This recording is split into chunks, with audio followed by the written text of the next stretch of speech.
We're going to start in Iran. People are on the streets for a sixth day of protests. It's believed those protests have now spread to up to 80 cities across the country. This is all after a young woman died after being arrested for allegedly violating the country's strict dress code for women. Mahsa Amini was 22 years old when she died on Friday. In a rare interview with foreign media, the father of Mahsa Amini contradicted the authorities' version of events about how his daughter died. We'll hear from him in a moment. But first, this report from our correspondent, Rana Rahimpour. Women across Iran are setting their hijabs on fire. They are tired of being beaten up by the morality police for not observing strict Islamic dress code. Their anger was sparked by the death of this woman, Mahsa Amini. She was just 22. She was arrested by the morality police in Tehran earlier this month. They said she wasn't wearing the mandatory hijab properly. The security forces have released this heavily edited CCTV footage of Mahsa in detention. They say she died of a heart condition, but eyewitnesses say she was beaten up in the police van. Her father told me she was a healthy young woman with no medical condition. A few days later, she's dead. 5 days on, and protests are quickly spreading across the country. And they are no longer just about clothing. Now, men next to women are standing together, chanting, "Death to dictator." It's about regime change. While they're being violently cracked down, the Iranian president was at the United Nations telling the world how successful the Islamic Revolution has been. Internet is now shut down in large parts of Iran. Last time this happened 3 years ago, hundreds of people were killed. There are fears that more lives are at risk. But this protester says this is what we have to do to end 43 years of oppression. It's too early to say that this is the end game for the Islamic Republic of Iran. But for many of these young women, there's no going back from this moment of brave defiance. Rana Rahimpour, BBC News. Well, let's turn now to this interview with Amjad Amini, Mahsa's father. Now, he told BBC Persian Jihal Gol what happened to Mahsa and what he thinks about the authorities' version of events. I asked them to show me the footage from the police officers' body cameras. They told me the cameras were out of charge. I asked them why you didn't transfer her to the hospital earlier when she collapsed at the police station.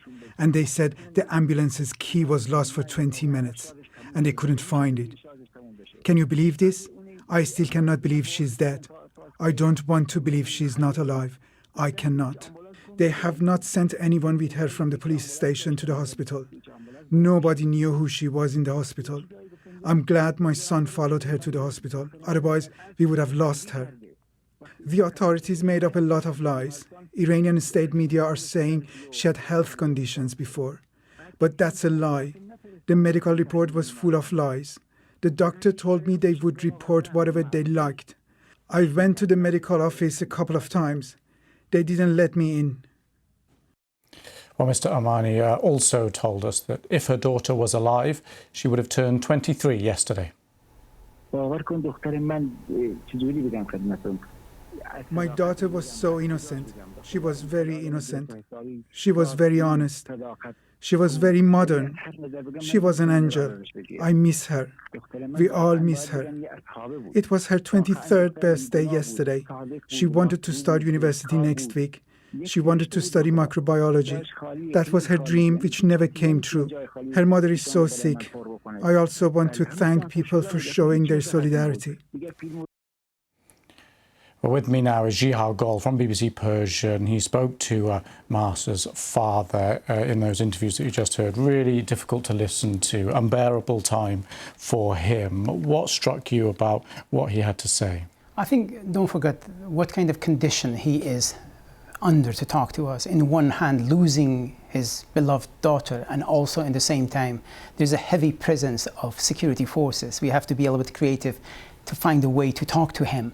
And also, there's intimidation. And what he told us, actually, pretty much, he's been very consistent from day one about the account how his daughter ended up in hospital and eventually died. The government say he had a brain surgery. I yesterday actually tracked down two of Mahsa's classmates in the city of Sakaz, small Kurdish town in western Iran. They told me they never heard about any surgery or medical condition. They never heard Mahsa being hospitalized at all. But the footages we have received last night from some of them from a very small town, somebody told me it's like a slaughterhouse. You could see blood spill all over. Many young men and women actually lying in the street. And it seems to me since last night they cut the internet and all the social media. I think the government, many are fearing they might to do whatever it takes to keep the system in place. We'll come on to the protests in just a moment, but just on the individual case for a second more. The accusation there that the authorities haven't given the correct version of events from when she was taken into custody. It's an incredibly brave accusation to make, isn't it? Yeah, absolutely. I think the problem is, if you look at the explanation from the officials, actually there's a lot of contradiction from day one. First, they say she was arrested in some part of Tehran, which it wasn't true. And then they showed a montage of a CCTV. It was cut, and then his father said, the police, the head of the Tehran police said, oh, we showed him the entire footage CCTV. And then her father said, oh, they show me part of it. They didn't show me in the van, which is supposed to have a video.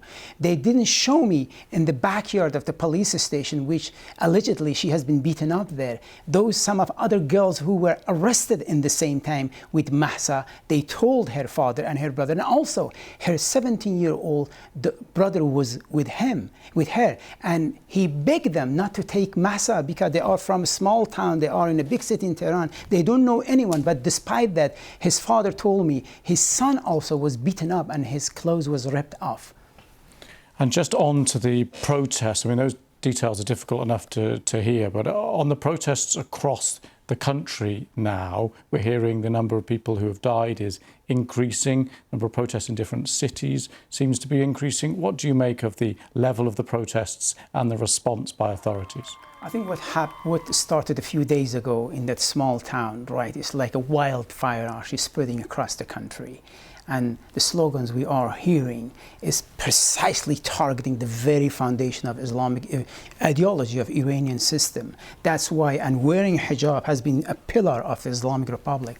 And I think many of those of us actually who were watching what's happening in Iran and comparing with the past, the great fear is the government most likely, they will suppress the protests because we are seeing the increase of the number of police and militias who are present in the street, and we have seen footages. They are firing live bullets at the protesters. So you worry that a potential escalation here, we've known about the internet being cut, which obviously makes protests harder. You are worried about further retaliation? Yes. We were worried maybe because President Raisi was in the United Nations in New York, they will wait until he gives the speech.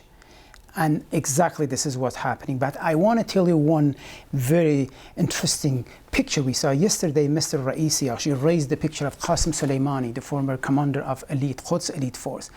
While in this hometown of Qasem Soleimani in the city of Kerman, we saw the footage, BBC obtained footage, shows actually the protester turned down the banner of Qasem Soleimani. This shows how the gap, the divide between the government and many of the people who are protesting is. Extraordinary times. Jihad, thank you very much for coming in and explaining it to us. Thank you.